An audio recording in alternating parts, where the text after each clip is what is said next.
Hello, everybody. This video is very important for the pro-life advocates and the anti-abortion abolitionists out there. This is a reminder to be very, very vigilant when it comes to the cases of women who have been negatively affected by abortion laws in America. And I'll show you exactly what I mean. Okay, do you think abortion is wrong? Um, I don't support the laws that the Republicans have put in place to try to combat abortion. But that's not the question I just asked you. It's not really something that I think I would support, but I support women being able to do whatever they want with their bodies. And I don't support the laws that have been written. It's a personal thing for everybody to make their own determinations. But why? I don't think that it really makes any sense that if you're somebody that's pregnant and you want to have a family and you go to the doctor and you're having a complication, and a doctor can be able to come up to you and say, look, we need to give you a treatment you can avoid sepsis, but we can't do that because the law says we might get in trouble. I think that's pretty absurd. Women have died as a result of that. Amber Thurman was one of them. So you're a woman, and whenever you get pregnant, or if you decide to get pregnant, you can't control if you have a pregnancy complication or not. That's just something that happens. And so when you're fighting for your life, I think the last thing you need is your doctor to come up to you and say some politician in a state capital somewhere came and told me that I can't give you treatment. That is the most stupid thing I've ever heard in my life. It's a lack of common sense, and it's why these laws need to go. That assumes that abortion is medical treatment, though. That's the legal definition of for sometimes treating after a pregnancy complication. The legal term of the treatment is an abortion, which is why those women like Amber Thurman, like Amanda Zurawski, like so many of these other people have been denied health care. And that to me is ridiculous. Before I speak on the cases of Amber Thurman and Amanda Zurawski, I want to define terms. What is an abortion and what is murder? An abortion is the termination of a pregnancy after, accompanied by, resulting in, or closely followed by the death of the embryo or fetus. So the removal of a fetus that has already been miscarried would not be an abortion. It would just be the extraction of fetal tissue.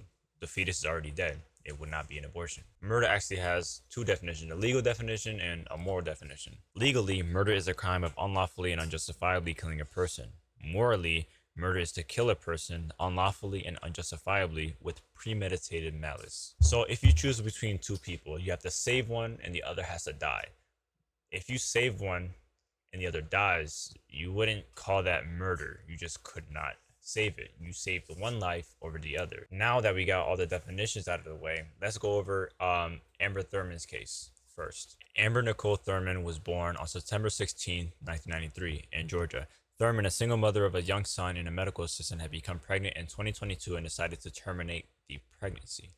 Georgia's recently enacted abortion law, which prohibited most abortions after 6 weeks, restricted her ability to access a surgical abortion in the state. By the time her pregnancy was confirmed, she had passed the 6-week limit. In mid-August 2022, Thurman traveled to North Carolina, where abortion remains legal in the first trimester. Arriving late for the procedure, she was handed the abortion pills mifepristone and misoprostol. I spoke about these two abortion pills in my video about the historical account for abortions. If you haven't seen that, please watch it. It's very, very good. I put a lot of time into it. But anyways, mifepristone and misoprostol has a lot of potentially dangerous side effects, and you're going to see why as we keep on reading. After taking the medication, she experienced a rare complication, incomplete expulsion of fetal tissue, which resulted in a severe infection. So she took the medication, the abortion pills, it killed the fetus. The corpse of the fetus, the fetal tissue, did not expel from her body. So the corpse remained in her womb and gave her an infection. 5 days later, on August 19, 2022, Thurman went to the hospital in Georgia.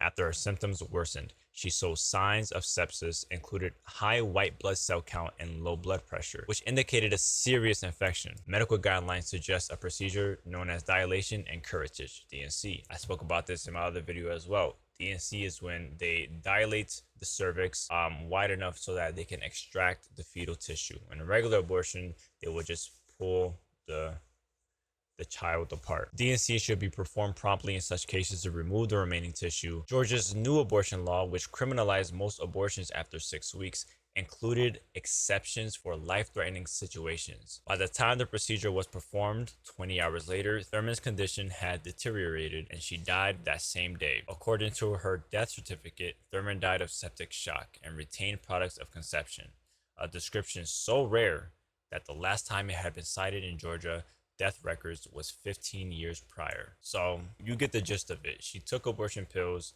The abortion pill failed what it was supposed to do. She went into septic shock. They failed to treat her due to the restriction laws they have on abortion, and she died. So Isaiah Martin, I actually do agree with you. These laws are stupid. They don't understand what abortion is. They don't understand what life-saving treatment is. Also, so given that the state of Georgia has exceptions for life-threatening situations, they literally hesitated for no reason. Even if the child was alive, her life was threatened, but they didn't see the urgency behind it. So she died due to malpractice and failure to even understand what the law said and what an abortion is. I want to speak about one of the opinions by Dr. Christina Francis, a pro-life OBGYN physician. She said, state pro-life protections are aimed at preventing the elective intentional killing of fetal human beings. All state laws allow for maternal fetal separations to be done through whatever means necessary in order to save the life of a mother, and many, including Georgia, allow them to prevent permanent physical impairment. This means that in every state in the country, women can receive immediate care for miscarriage, ectopic pregnancy, post-abortion complications, and life-threatening conditions in pregnancy. Let me make this perfectly clear. Dilation encourages D&C procedures and dilation evacuation procedures in and of themselves are not illegal anywhere in this country. They are only illegal in states with pro-life protections if they are done with the intent of ending the life of the preborn human being. In fact, in the state of Texas in 2023, 62 pregnancy terminations were done for medical emergency or to preserve the health of the pregnant mother. 7 of these were DNCs and 4 were DNEs. Now, let's go down. Last week, the week of September 16th, we learned of 2 women from Georgia who tragically died in 2022 after taking the abortion drug mifepristone along with misoprostol.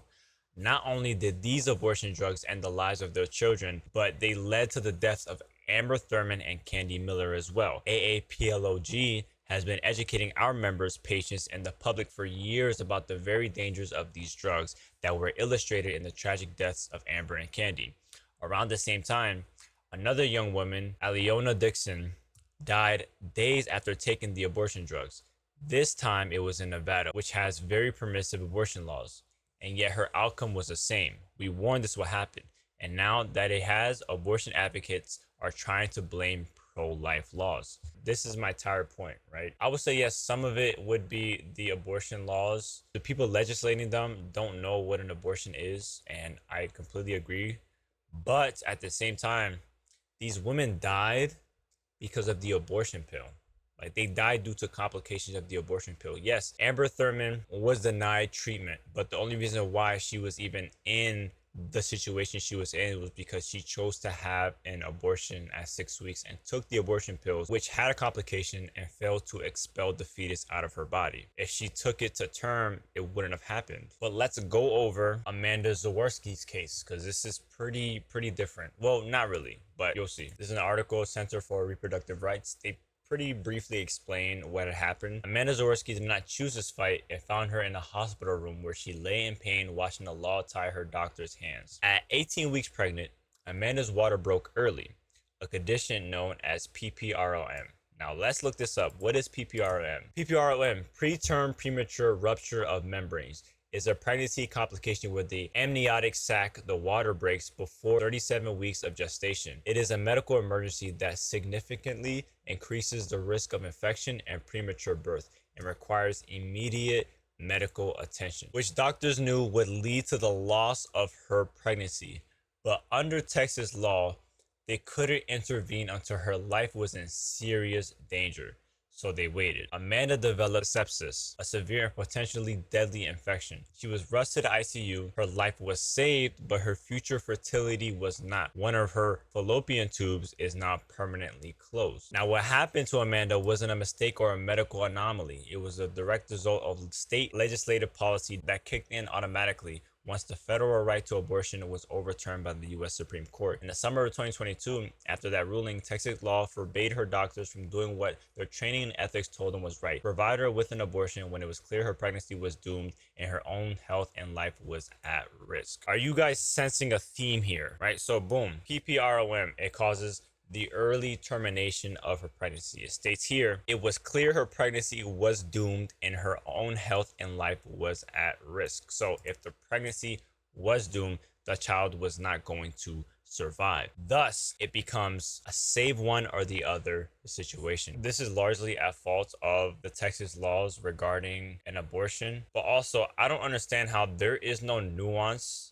when it comes to a woman's life that's at risk and why abortion is a problem. Because like, to provide her with an abortion, like if the child was already dead, like her child did not survive. Getting PPROM at 18 weeks, that child was not surviving at all. You can look this up. Surviving preterm premature rupture of membranes at 18 weeks is extremely rare. The baby's lungs are not developed enough to survive outside the womb. However, in specialized high-risk pregnancies, a fraction of babies can survive. The pregnancy can be safely prolonged for several weeks. Obviously, this did not happen. So there was no reason to hesitate. Like, this is like, oh my, like it feels like they don't understand what is medically necessary. And she sued them, rightfully so. So I agree with Isaiah Martin, but at the same time, this does not mean that there cannot be valid abortion bans. You can have a valid abortion ban while still giving women the right to life-saving medical treatment. We know what an abortion is. They're gonna try to mix it up with whatever this is to try to further push the agenda that abortions are okay, because like 3 women have suffered the fate of it.